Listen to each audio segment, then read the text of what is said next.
हरिहर काका के बारे में मैं सोचता अरहर काका के बारे में मैं सोचता हूँ तो मुझे लगता है कि वह यह समझ नहीं पा रही है कि कहे तो क्या कहे। अब कोई ऐसी बात नहीं जिसे कहकर वह हल्का हो सके। అర్హర్ కాకా విషయంలో ఆయన ఆయన విషయంలో నేను ఏం ఆలోచిస్తానంటే ఆయన ఒక విధమైనటువంటి గందరగోళ పరిస్థితిలో ఉన్నాడు. ఒకవేళ నేను చెప్తే ఏమవుతుంది, చెప్పకపోతే ఏమవుతుంది, చెప్పడం మూలాన తన యొక్క స్థితిలోంచి బయటికి రాగలుగుతానన్న నమ్మకం తనకి లేదన్నమాట. చెప్పడం మూలాన తన సమస్య తక్కువ అవుతుంది అనేటువంటి నమ్మకం ఆయనకి లేదని అర్థం. कोई ऐसी उक्ति नहीं जिसे कहकर वे ముక్తి పా సకే. తనకి ఏది తన ప్రాబ్లంని చెప్పడం మూలాన తన ప్రాబ్లం నుంచి బయటకు వచ్చేటువంటి ఒక ఐడియా కూడా రావట్లేదు. हरिहर काका की स्थिति में मैं भी होता तो निश्चय ही इस गूंगेपन का షికార్ హో జాతా. ఒకవేళ హరిహర కాకా స్థానంలో నేను కనుక ఉంటే ఖచ్చితంగా నేను కూడా ఈ విధంగానే మూకవాడిలాగా ఉండేవాడిని. हरिहर काका इस स्थिति में कैसे आ फंसे, यह कौन सी स्थिति है. హరిహర్ కాకా గారు ఈ విధమైనటువంటి స్థితిలోకి ఏ విధంగా వచ్చి ఇరుక్కున్నారు, ఇది ఎలాంటి స్థితి, इसके लिए कौन जिम्मेदार है. ఇలాంటి స్థితి ఇలాంటి పరిస్థితికి ఎవరు కారణం అంటే ఎవరిది బాధ్యత అని అర్థం. ఇలాంటి పరిస్థితి ఆయనకి రావడానికి ఎవరిది బాధ్యత అని అర్థం. यह सब बताने से पहले अपने गांव का और खासकर अपने गांव की ठाकुर बारी का संक्षिप्त परिचय मैं आपको दे देना उचित समझता हूँ. అంటే ఆయన యొక్క ఈ స్థితికి కారణం ఏంటి, ఈ స్థితిలో ఉండడానికి ఎవరు బాధ్యులు అనేటువంటి విషయాన్ని మీకు తెలియచేయాలి అంటే దానికన్నా ముందు ముఖ్యంగా మా ఊర్లో ఉన్నటువంటి ఠాగూర్ బారి అంటే దేవస్థాన్ అంటే గుడి, దేవాలయము, దాని గురించి క్లుప్తంగా నేను మీకు చెప్పదలుచుకున్నాను. क्योंकि उसके बिना तो यह कहानी अधूरी ही रह जाती है. ఒకవేళ నేను ఆ దేవస్థానం గురించి చెప్పకపోతే దాని విషయము మీకు తెలియనప్పుడు ఈ కథ గురించి మీకు కంప్లీట్గా అర్థం కాదు. मेरा गांव कस्बाई शहर आरा से 40 किलोमीटर की दूरी पर है.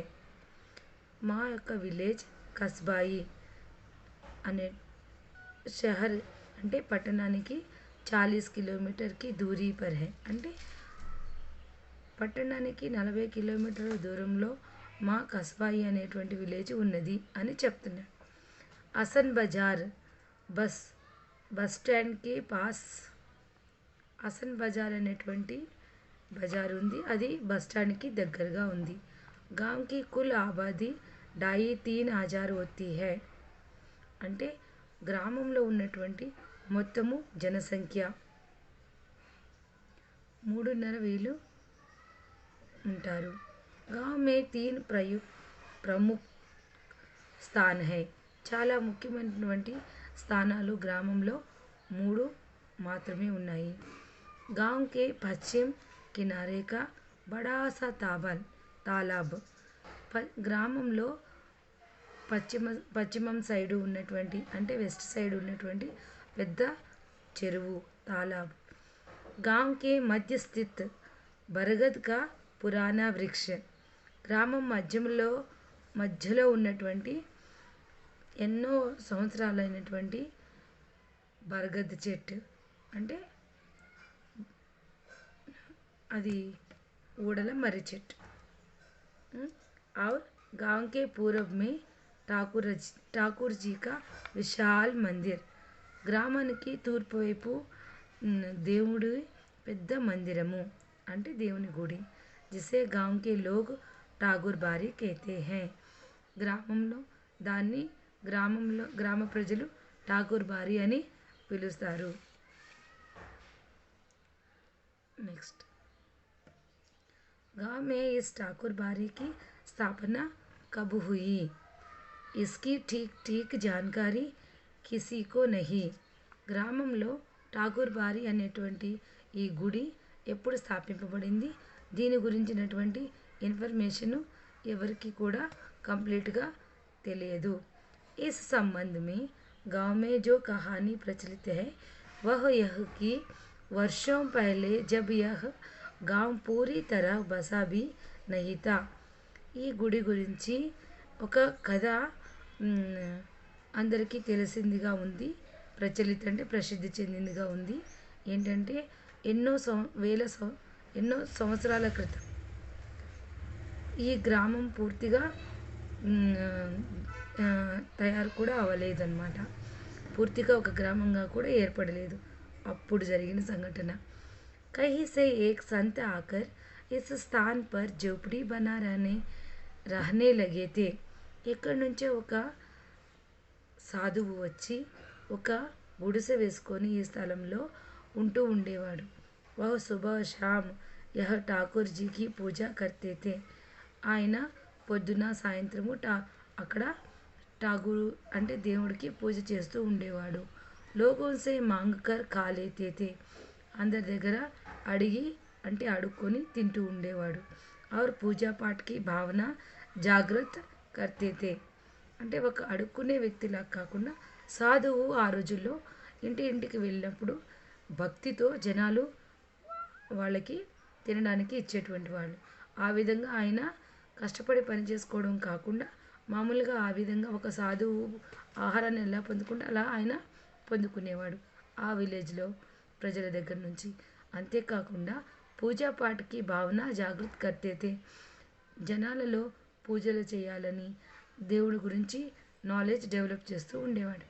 बाद में लोगों ने चंदा करके यहाँ ఠాకూర్ జీ కా ఏక్ ఛోటా సా మందిర్ బన్వాయా.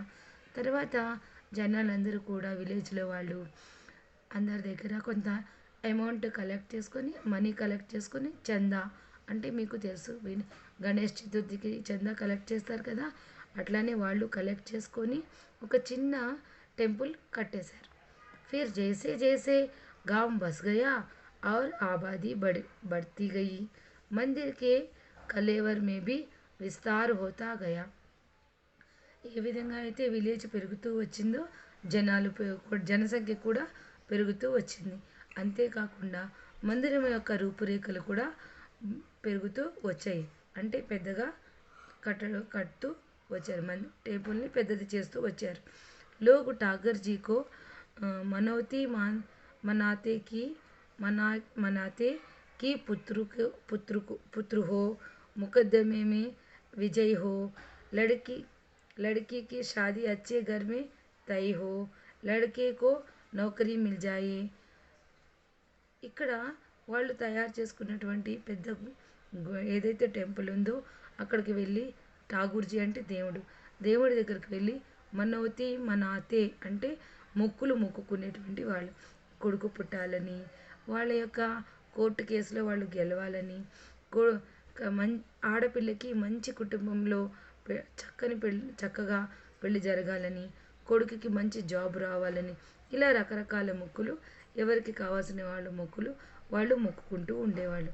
फिर इसमें जिनको सफलता मिलती वह खुशी में ఠాకూర్ జీ पर रुपये जेवर अनाज चढ़ाते.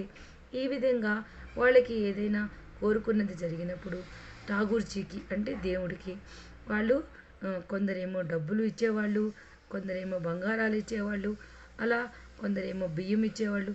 ఈ విధంగా రకరకాలుగా దేవుడికి సమర్పించుకుంటూ ఉండేవాళ్ళు మొక్కు తీర్చుకొని. అదే खुशी होती तो ఠాకూర్ जी के नाम अपने खेत का एक छोटा सा टुकड़ा लिख देते. ఒకవేళ వాళ్ళకి ఇంకా ఎక్కువ ఆనందం కలిగి ఉంటే వాళ్ళు ఏం చేసేవాళ్ళు, వాళ్ళ దగ్గర ఉన్నటువంటి చాలా పెద్ద స్థలంలో కొంత స్థలము దేవుడి పేరును కూడా రాసేసేవాళ్ళు. యह పరంపర ఆజ్ తక్ జారీ. ఈ పరంపర ఇప్పటి వరకు కూడా జరుగుతూనే ఉంది. अधिकांश लोगों को विश्वास है कि उन्हें अच्छी फसल होती है तो ఠాకూర్ జీకి కృపాసే. మా విలేజ్లో చాలా జనాల యొక్క నమ్మకం ఏంటంటే దేవుని యొక్క కృప మూలానే మాకు మంచి పంట పండుతుంది అని. ఆ విధంగా వాళ్ళందరూ నమ్ముతారు.